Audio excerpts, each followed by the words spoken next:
Good morning, everybody, and welcome back to the A to Z of Property Strategies with DJ David Clouter.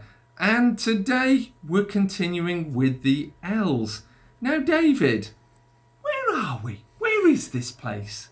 Well, it's very interesting. Looking around, I'd say it's the American Midwest, isn't it? And I can see oil rigs, and I can see people in 10-gallon hats, and my hat isn't quite as nice, so I just flash it past quickly there. But it doesn't quite fit in with the other guys, and so they don't let me wear it on the ranch there. But I'm able to help out with the drilling activities and all that. Very exciting. Yeah, that sounds cool to me. Now, coming back to matters in hand, you probably want to know which letter we're up to and what we're going to talk about today. Absolutely. Let's go for it. Now, interesting enough, with the current pandemic, and being a bit of an extreme fella, I never do things by half measures. So in all my properties, starting off with my home, I actually sealed all the letterboxes. And I did this in a very dramatic way by drilling coach bolts through them and just bolting them on the inside. Job done. Letterbox on the outside. And one of the things that, so nothing contaminated is going to come into that house. They're not going to contaminate me or my family or my tenants. Yay. And it's just a trifle eccentric. I put little notes on the front door with an arrow saying to the postman, please use that. But even before I got round to putting the notes, I found they were doing it. So it was okay. It was pretty obvious, a great big black letterbox with a thing at the top saying mail, and I'll just keep that in place because it works extremely well, and I can if there's post for me coming to a property, I don't need to disturb anybody who's there. I just open the box, take it out. But anyway, one of the annoying things that comes through your letterbox and mine, whether you've got a letterbox or not, are these things advertising pizzas and charity drops and all manner of restaurants and all sorts of things that come through all the time. Letter L is for leaflets. But there's a good side to leaflets, and that is when we use that to advertise our services, not really to get tenants, but to find properties which have distressed owners. So L is for leafleting. Brilliant. Well, I was going to say, I know a lot of people only print on one side the leaflet as well. Now that's a waste of the other side of the leaflet. So you do your marketing on one side, and what I actually do, because I want people to keep my leaflets, is I print on the rear of it first aid advice. What to do if you get a burn or a scald, what to do if you have a stroke, what to do if, and there's a number of what to do ifs, so that they'll keep that and either stick it with a fridge magnet on the fridge or pop it in the first aid kit, and every so often they see your details. And if it lands the wrong way up on their doormat, they're also seeing something that's medical advice, and they go, oh, that's good, and then they flip it over and they read the other side. Ta-da! That is brilliant. That's even more brilliant than something that a friend of mine used to do, which is he would print it as though it came out of a glossy magazine, and he'd print 4 of them on a sheet of paper. And then he would physically tear it by hand. But you can't do this for mail shotting hundreds. You can only do this as you're driving around if you see likely prospects. So it would look like, and then he would crumple it a bit. So it would look like something, I mean, it's a bit naughty, isn't it, really? But then it would look like something that had been ripped out of a magazine. And I suppose there's no reason why on the back you couldn't have all this useful information as well. And then he would handwrite on it, saw this and thought you might be interested. So it's kind of a little bit sharp, but it did get him very good results. And we're always looking for win-win situations for everybody, and all we're doing in these kinds of things is we're helping owners who might be in a bit of a scrape to get out of it. So I think the creative ways of advertising. I mean, heck, Richard Branson had hot air balloons. Now there's a way to do leafleting, up in the hot air balloon, distributing the leaflets down. I mean, the sky's the limit. We might be done for another L there, littering. You never know. You never know.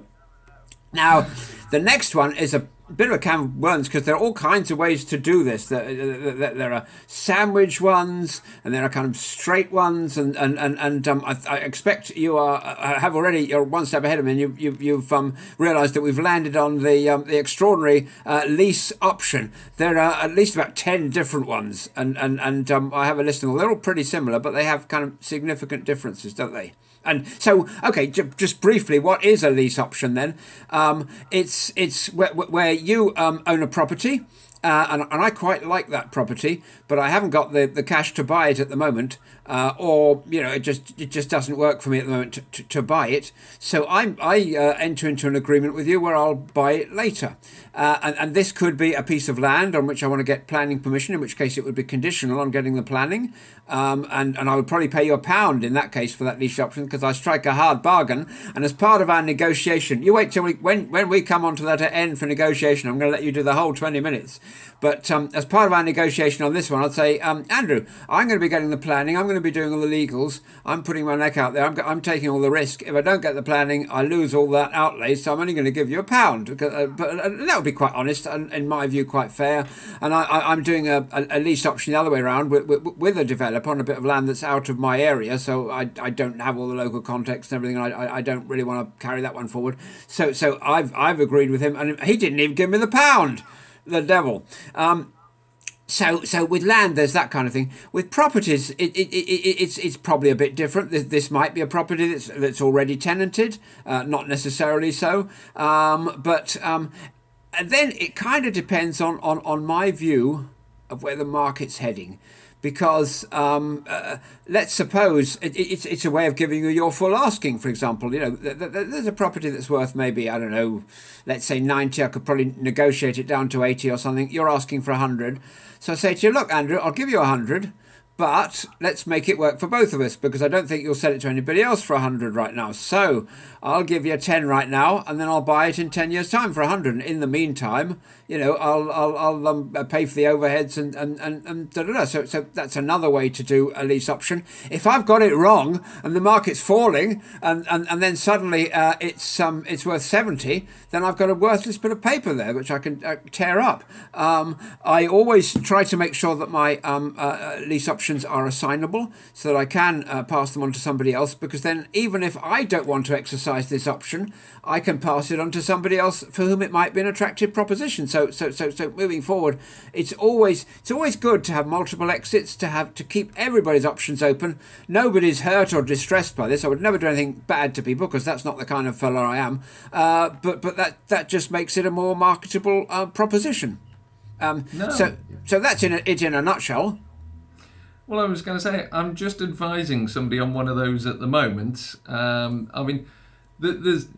I've helped a number of people with these where they've either sold their own home under a lease option, and as a result, the seller, because of the way I structured it for the seller, was actually £120,000 better off on a £500,000 home.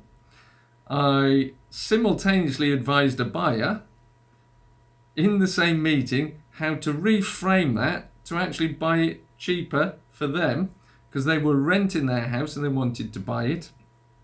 And at this precise moment in time, I'm helping somebody purchase a house.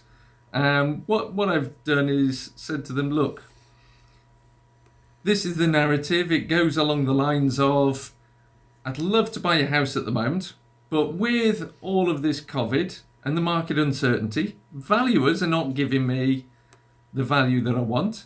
Plus also, I'm self-employed and the bank are going to look at my earnings and they're not going to be hitting the targets I need to hit. Plus also, I've only been running the business for a year, so I haven't got 3 years worth of accounts. So how about I agree to buy this off you for the amount that we've just agreed, and in the short term, I effectively pay you a monthly fee that covers your mortgage and gives you a little bit extra. And then when we get to the point where I've got my 3 years accounts, where we're outside of COVID and valuers are giving decent valuations again, because I don't want to insult you by putting a rude offer in, then I will get the mortgage and I will give you the full amount.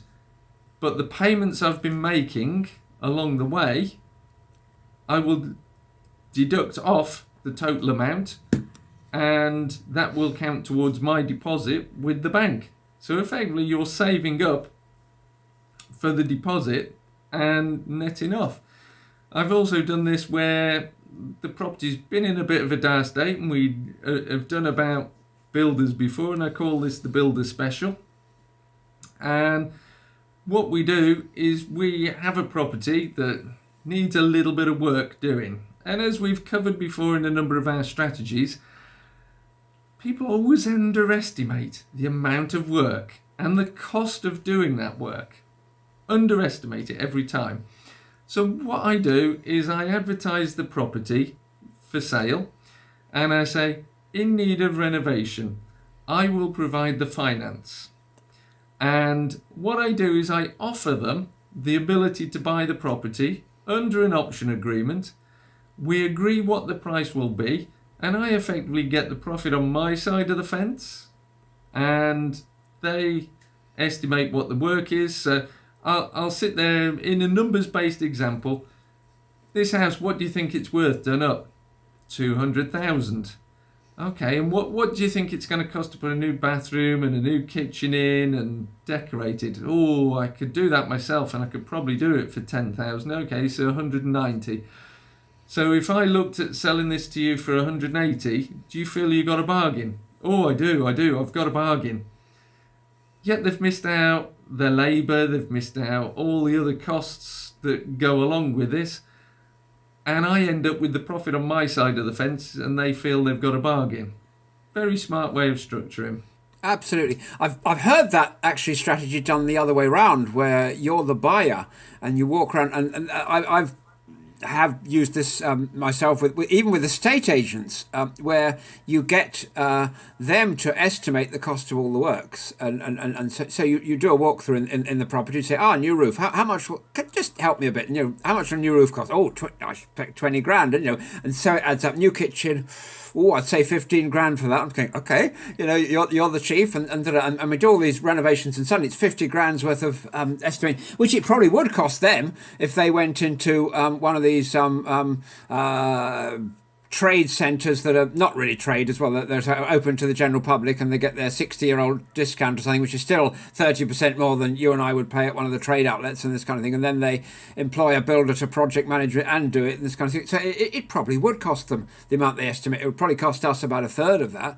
But then, similarly, then you say to them, okay, well, your house is on for 250.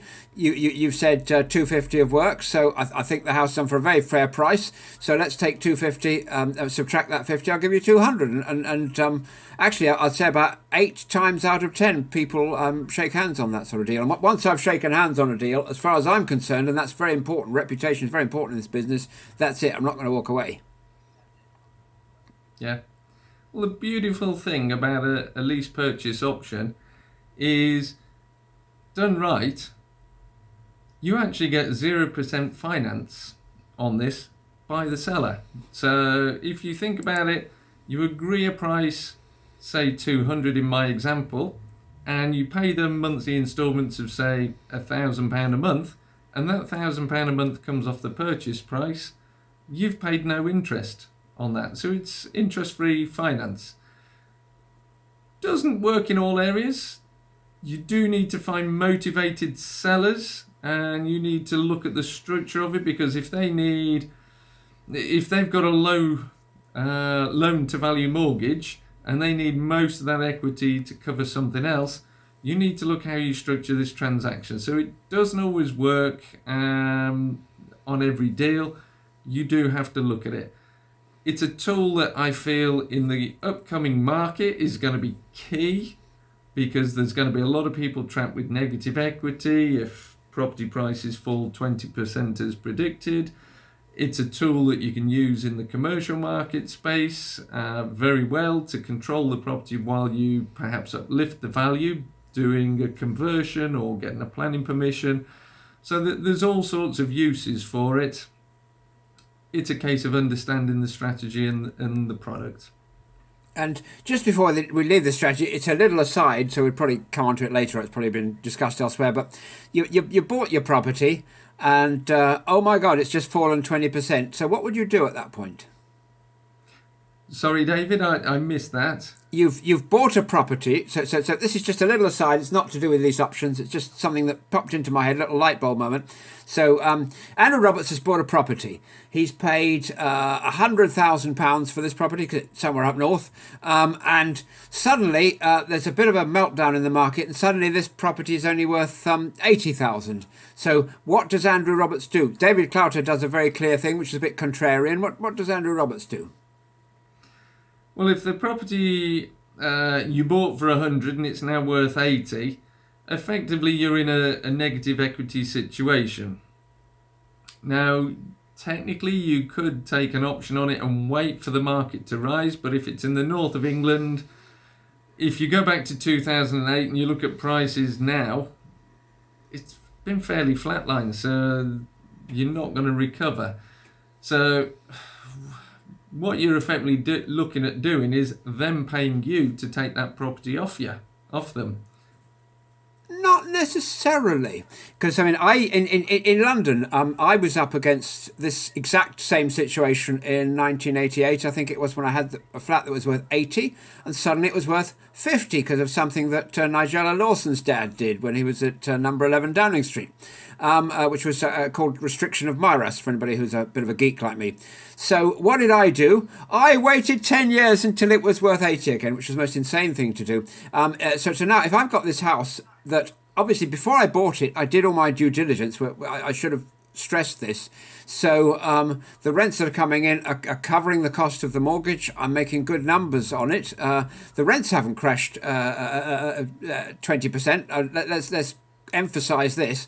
So I would go out there and I would buy another one for 80,000. So I would actually buy another one at that point. So there are different ways of looking at it, and that would have been absolutely the right thing for me to do in 1988. And I kicked myself 100 times over that I didn't do that. And in fact, in the case of my flat that fell from 80 to 50, what I should have done is sold it for 50, and with the money released, bought 4 houses. Using that money as deposits, but in retrospect, it's always easy to say what you should have done and beat yourself up over it.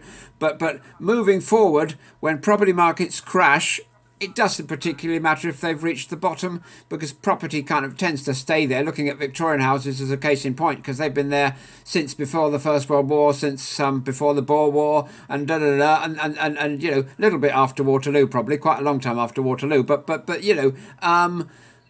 I would buy more, and that's a strategy called what's it called? It's called pound cost averaging, which we'll come up to when we do the letter P. So I'm getting ahead of myself here. I'm all over the place today, aren't I? We both are today. We're both bibbling and bobbling around, so everybody's going to sort of not know where to follow us. And indeed. We can probably squeeze one more in. Do you think today? Go on, give them some value. Pinch. Give them some value. Pinch. Okay, so letting agents, working with letting agents, there's there are 2 ways.